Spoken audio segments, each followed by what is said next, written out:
প্রতিটা সময় প্রতিটা দিন তোমার কথা বড্ড মনে পড়ে বাবা। তোমাকে অনেক মিস করি প্রিয় বাবা। যখন বুঝলাম জীবনে বাবার গুরুত্বটা কি, তখন অনেক দেরি হয়ে গেছে। বাবা নামক ছায়াটা জীবন থেকে হারিয়ে গেছে অনেক দূরে। রাব্বির হামহুমা কামা রাব্বায়ানি সগীরা। বাবা মাত্র দুটি শব্দ, কিন্তু এর বিশালতা অনেক বড়। বাবাকে নিয়ে স্ট্যাটাস লেখার মতো কিছুই নেই।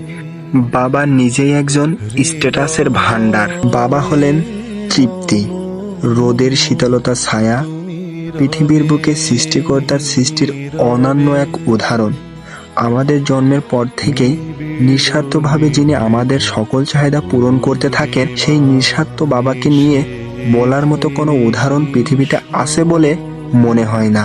সবাই আমার বাবার জন্য দোয়া করবেন মহান আল্লাহর কাছে। দোয়া করি সবার মা বাবা যেন দীর্ঘজীবী হন। রাব্বির হামহুমা কামা রাব্বায়ানি সগীরা।